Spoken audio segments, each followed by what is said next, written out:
देखिए आज हम एक अलग तरीके के बॉन्ड्स का डिस्कशन करेंगे, दैट इज मसाला बॉन्ड्स। अब मसाले बॉन्ड्स के नाम से आपको ऐसा लग रहा हो कि मसाला स्पाइसेस का है, ऐसा नहीं है, इसमें कुछ अलग ही बात है। और इसका नाम मसाला क्यों पड़ा वो भी मैं थोड़ा सा बता देती हूँ। एक्चुअली ये जो बॉन्ड है ना, ये दूसरे बॉन्ड से थोड़ा सा अलग है। ये बॉन्ड जो इशू किए जाते हैं आउटसाइड इंडिया इशू किए जाते हैं, लेकिन इंडियन करेंसी में इशू किए जाते हैं।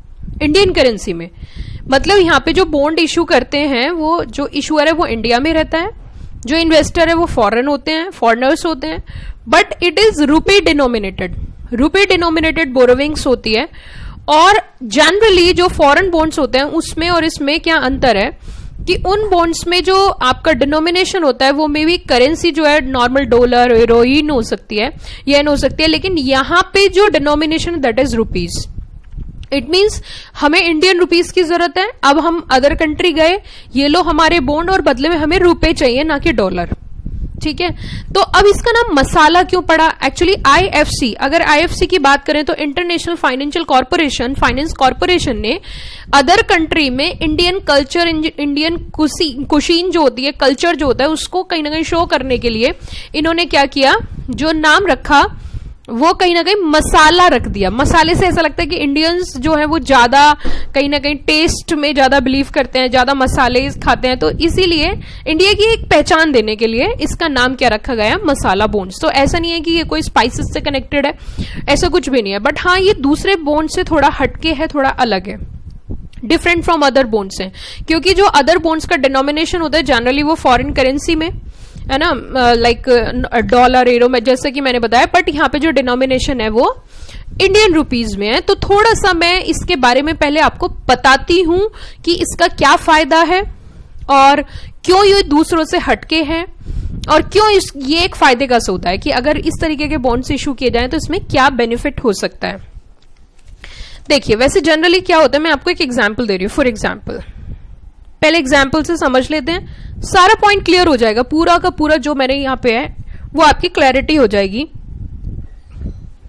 एक एग्जाम्पल मैं ले रही हूं, सपोज करो एक्स लिमिटेड है और इसको 1000 करोड़ रुपीस की जरूरत है for investment in some business, और ये पैसा वो बिजनेस में इन्वेस्ट करना चाहता है। That company is interested to issue bonds. इसने क्या किया, बॉन्ड्स इशू किए, और वो भी कहां, आउटसाइड इंडिया। इट मींस ये जो बॉन्ड इशू कर रहा है वो कहां पे कर रहा है, आउटसाइड इंडिया, फॉरेन कंट्री में। ठीक, अब क्या होगा, जो फॉरेन कंट्री में बॉन्ड्स इशू किए गए, यहां से जो फंड आएगा, जो फंड आएगा वो रुपीज में होगा, ना कि डॉलर में। किस में होगा, रुपीज में होगा। तो जो आपके पास बोरोविंग्स आएगी वो किस में होगी, इंडियन रुपीज में। तो इस कंपनी को जो रीपेमेंट करना पड़ेगा, because you know very well bond में रीपे तो करना पड़ता है, वो रीपेमेंट जो करना पड़ेगा वो भी किस में करना पड़ेगा, आईएनआर में, है ना। जब आपने बोरोविंग आईएनआर में किया इंडियन रुपीज में, तो आप उसको रीपे भी किस में करोगे, आईएनआर में करोगे। Now what is the benefit here, यहां पे आपका करेंसी रिस्क खत्म हो जाता है। No currency risk. Ma'am currency risk क्या होता है, सपोज हम एक एग्जांपल ले लेते हैं। 2017 में जो बॉन्ड इशू किया था,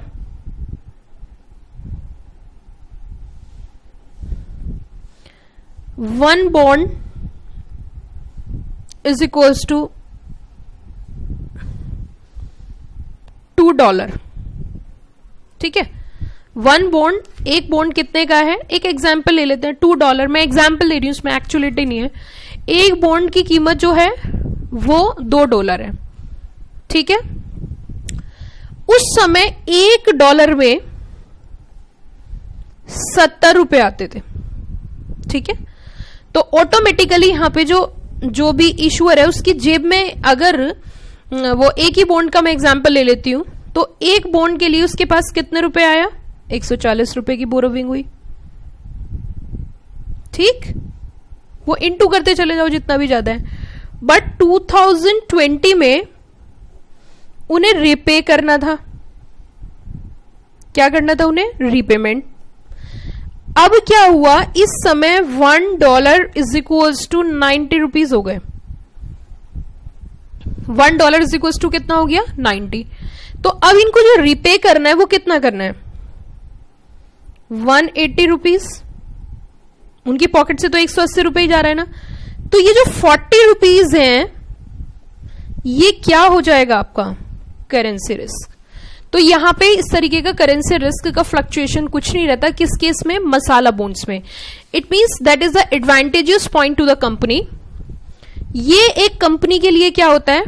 प्लस पॉइंट होता है, एडवांटेजेस पॉइंट होता है कि उसे जो पेमेंट मिलेगा वो रुपीस में मिलेगा, तो उसे रीपे जो करना पड़ेगा वो भी रुपीस में करना पड़ेगा। दूसरी खास बात मसाला बॉन्ड की एक और है कि इनकी जो ट्रेडिंग होती है, इनकी ट्रेडिंग होती है लंदन स्टॉक एक्सचेंज। ट्रेडिंग भी होती है इनकी। ट्रेडिंग कहां पे होती है? लंदन स्टॉक एक्सचेंज में। हालांकि आपको कॉन्सेप्ट कुछ समझ में आया होगा। अब थोड़ा सा हम पढ़ते हैं क्या होते हैं हमारे मसाला बॉन्ड्स। बहुत खूबसूरत नोट्स मैंने बना रखे हैं, बहुत अच्छा आपको लगेगा पढ़ने में। एक एक कॉन्सेप्ट क्लियर होगा, एक एक पॉइंट क्लियर होगा। और सबसे बड़ी बात, एग्जाम के लिए एक एक पॉइंट मैंने एक एक लाइन का कीवर्ड्स भी डाल कर रखा है, ताकि आप एग्जाम में जैसे पूरा पैराग्राफ होता है उससे पढ़ने में थोड़ी दिक्कत आती है, बट यहाँ पे मीनिंग अलग है, डिफरेंट बॉन्ड्स, एक एक पॉइंट क्लियर कर रखा है। तो देखिए अब इससे पढ़ते हैं। मसाला बॉन्ड्स का मीनिंग समझते हैं। Masala bonds are rupee denominated borrowings by Indian companies in the overseas market. It means हम अगर मसाला बॉन्ड्स की बात करें तो यहां पे जो इशुअर है, वो कौन है? Indian company. और जो इन्वेस्टर्स हैं वो फॉरेनर्स हैं। ठीक है। और डिनोमिनेटेड किस में होते हैं? Rupees denomination. इनका डिनोमिनेशन किस में होता है? रुपीज में। अच्छा, different bond, different from other bond कैसे है? जो ओवरसीज बोरोविंग है, what do mean by overseas borrowing? Borrowing from other country, borrowing from other country.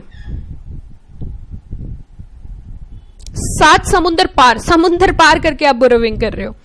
In the sense that in the other borrowings the currency is normally in the form of dollars, euro and other foreign currency, है ना?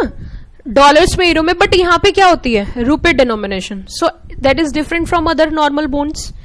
What is the advantage? जल्दी से बताइए, आपको पता चल गया what is the advantage. You don't worry about the currency risk, है ना? डेप्रिसिएशन इन रुपी समझते हो कि रुपी में गिरावट आ जानी है। $1 के कंपैरिजन में रुपी अगर कम हो जाता है तो उसकी हमें टेंशन ही नहीं है। क्यों टेंशन नहीं है? क्योंकि हमने पैसा रुपीज में लिया है, तो हमें रीपेमेंट भी रुपीज में करना है, ना हमने डॉलर में लिया, ना हमें डॉलर में देना है। तो ये एक एडवांटेज है, advantage of issuing masala bonds. The advantage of issuing masala bonds is that company does not worry about the depreciation in comparison to other currencies. So we can say that no currency risk. यहां पे किसी तरीके का आपको currency risk face नहीं करना है ना? Other bonds more payment at the time of redemption. Yes of course, जैसे कि क्यों ज्यादा पेमेंट करना पड़ता है दूसरे के केस में? मैंने बताया था ना, यहाँ पे 140 रुपए पॉकेट में आए थे इशुअर के, लेकिन उसको जब वापसी करने पड़े तो 40, देखो जो इंटरेस्ट दिया वो तो दिया ही है, लेकिन ये 40 रुपए तो उसको एक्सेट्रा देने पड़े, ज्यादा देने पड़े, एक्स्ट्रा, नॉट एक्सेट्रा, एक्स्ट्रा देने पड़े। क्यों? क्योंकि करेंसी रिस्क था। अब जब उसने लिया, जब $1 जो था वो 70 रुपए का था, बट जब उसने रिपे किया तो $1 90 रुपए का था, तो उसकी पॉकेट से तो 90 गया ना। तो it means other bonds more payment at the time of redemption.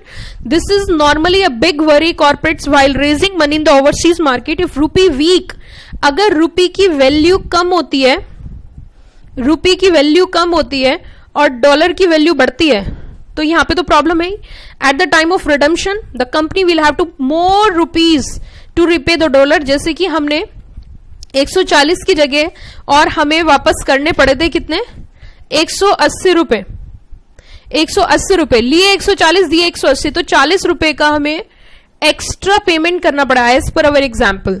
तो ये भी कहीं ना कहीं क्या है, आपको एक नेगेटिव पॉइंट से बचाता है, ये भी एक एडवांटेज है। Masala bond get a higher coupon rate. अब देखो इन्वेस्टर के पॉइंट ऑफ व्यू से, ये हम कह सकते हैं इन्वेस्टर के पॉइंट ऑफ व्यू से बेनिफिट है कि इन्वेस्टर को जो रेट ऑफ इंटरेस्ट है, वो ज्यादा मिलता है। In order to compensate risk of currency of depreciation, उन्हें ये तो पता है कि हमें डेप्रिसिएशन का तो कोई रिस्क है नहीं, है ना। The buyer of the masala bond will get higher coupon rate, therefore earn higher yield. Yield means return, ज्यादा रिटर्न मिलती है। अब हिंदुस्तान के अंदर देख लेते हैं, first company to issue masala bonds HDFC। HDFC was the first company to issue masala bonds for an aggregate amount of ₹3 crores, लेकिन उन्होंने and raised an aggregate of 5,000 crore through issuance of masala bonds in 4 tranches.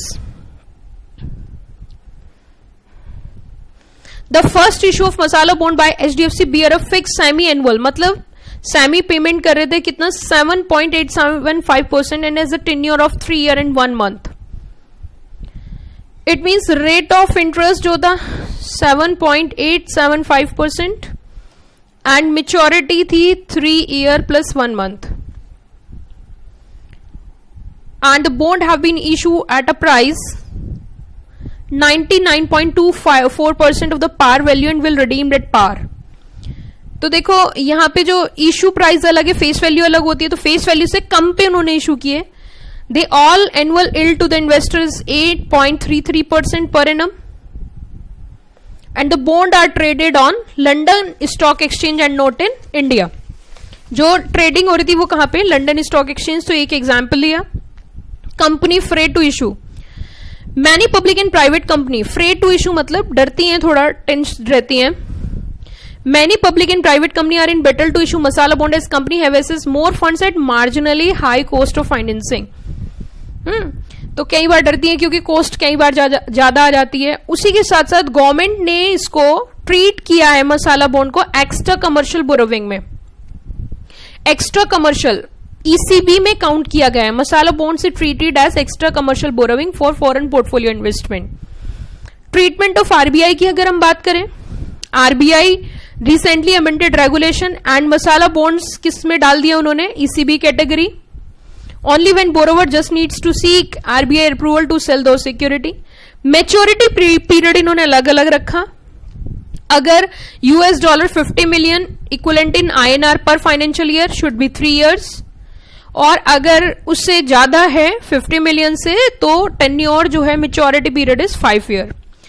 Cost of financing की बात करें, what do mean by cost of financing, कि जो खर्चा आपका आता है, अगर आप इतनी फंडिंग कर रहे हो तो उस पर कितना खर्च कर सकते हो, खर्चा कितना करोगे, एक्सपेंसेस।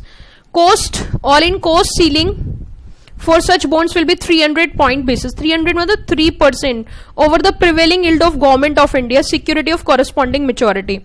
एक्चुअली अगर मैं इसके ऑल इन कॉस्ट फाइनेंसिंग की थोड़ी सी बात करूं, total fees and interest included in financial transaction such as loan. कई बार ऐसे होता है कि ये होता है जैसे कि लाइबोर है प्लस साथ में 350 पॉइंट बेसिस कर दिया, 350 पॉइंट मतलब 3.5%। तो यहां पे इन्होंने क्या बोला कि ये कितना होना चाहिए, जो भी आपका रेट ऑफ इंटरेस्ट मतलब जो भी रख रही है गवर्नमेंट, उसके साथ साथ 300 पॉइंट बेसिस ही होना चाहिए, इससे ऊपर इन्होंने मना किया है।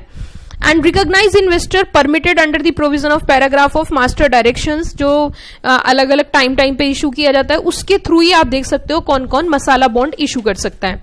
ये सारा हमने मसाला बॉन्ड के बारे में पढ़ा कि एक्चुअल में मसाला बॉन्ड्स क्या होते हैं। अब थोड़ा सा मैं दिखा देती हूं आपको कि मसाला बॉन्ड्स जो लंदन स्टॉक एक्सचेंज पे ट्रेड हो रहे हैं, लंदन स्टॉक एक्सचेंज पे जिनकी ट्रेडिंग हो रही है, ये मैंने आपको बता ही दिया था कि ये कहां पे ट्रेड होता है, London stock exchange, not in India. International finance corporation जिसने इसका नाम भी दिया था, इंटरनेशनल फाइनेंस कॉर्पोरेशन जिसने इसका नाम ही दिया था मसाला बॉन्ड, ज्यादा फेमिलियर हो अदर कंट्री में। ये देखिए यहां पे सिंबल्स होते हैं, name, instrument type, chart, portfolio और वॉच लिस्ट। तो यहाँ पे अगर हम इनकी बात करें, इंटरनेशनल फाइनेंस कॉर्पोरेशन डेट में ट्रीटमेंट हो रहा है, American development bank, international finance corporation, European bank, housing development financing corporation limited, again Indian company, ये भी डेट ट्रीट कर रहे हैं। तो ये मैंने लिस्ट जो दिखाई आपको, ये लंदन स्टॉक एक्सचेंज पे इनकी ट्रेडिंग चल रही है, उनकी मसाला बॉन्ड्स की मैंने लिस्ट दिखाई। तो आई थिंक सो आपको मसाला बॉन्ड कहीं ना कहीं क्लियर हुआ होगा कि मसाला बॉन्ड किससे बोला जाता है। तो masala bond is in a rupees denomination rather than local currency of foreign country and there are various benefits जो हमने डिस्कस किए। एक एक पॉइंट मैंने आपके नोट्स में क्लियर कर रखा है। मीनिंग क्या था, इशूअर इंडियन होगा, इन्वेस्टर फॉरेनर होगा, लेकिन खास बात क्या होगी कि ये रुपए डिनोमिनेशन होगा, आपकी बोरोविंग भी रुपीज में होगी, रीपेमेंट भी उसमें होगा। तो दूसरे बॉन्ड से अलग है क्योंकि दूसरे बॉन्ड्स फॉरेन करेंसी में होते हैं।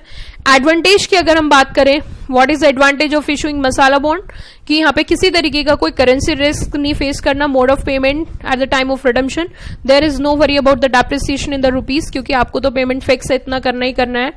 मसाला बॉन्ड्स के जो इन्वेस्टर, उनको ये फायदा है कि इनको हायर कूपन रेट मिलता है, rate of interest is very high, क्योंकि उधर उन्हें कोई रिस्क नहीं है। फर्स्ट कंपनी जो इंडिया में थी that is the HDFC 3 trenches में उसने इशू किया। एंड कई बार कंपनी थोड़ा कंफ्यूज रहती है इशू करने में, और इनको कहीं ना कहीं masala bonds are treated as external commercial borrowing because raising fund from outside India ना।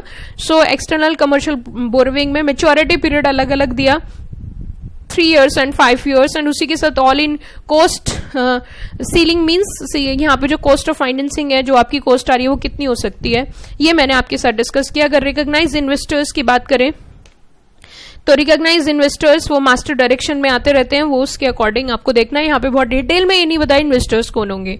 उसी के साथ आपका टॉपिक जो है हमारा मसाला बॉन्ड वो पूरा कंप्लीट हो गया है। अगले टॉपिक की ओर हम बढ़ते हैं, दैट इज बैंक फाइनेंस। हाँ, एक बात और मैं बताना चाहती हूँ कि अगर आपको इस तरीके के टॉपिक्स, मल्टीपल टॉपिक्स देखते रहने हैं, क्योंकि बहुत सारे बच्चे सेल्फ स्टडी करते हैं या क्लासेस अफोर्ड नहीं कर पाते, हालांकि हमारी जो फीस है वो बहुत जेन्युइन है, बहुत जेन्युइन फीस पे हम लोग काम करते हैं। और नोट्स वगैरह आपने देखे ही होंगे, ये नोट्स तो है ही, इस तरीके की क्रक्स नोटिंग है, प्लस चार्ट भी हम समय समय पे ड्राफ्ट करवाते, चार्ट बुक अलग से है, और एक हमारी राफेल बुक है जिसके अंदर पास्ट एग्जाम के क्वेश्चंस एंड उसकी प्रेजेंटेशंस हैं। तो 4-5 books are there of corporate funding and listing. उसी के साथ साथ आपने कॉन्सेप्ट क्लैरिटी देखी होगी, तो बहुत नॉमिनल चार्जेस में हमारे यहाँ पे कॉर्पोरेट फंडिंग एंड लिस्टिंग के पूरा लेक्चर अवेलेबल है। और उसी के साथ साथ आप अगर कुछ कॉन्सेप्ट्स देखना चाहते हैं तो आपको ये चैनल सब्सक्राइब कर लीजिए। चैनल का नाम आपको बताइए, CS Preeti Singh classes. You have to get notification and समय समय पे जो भी वीडियोज अपलोड होंगी वो आपको मिलती रहेंगी। Thank you, have a nice day.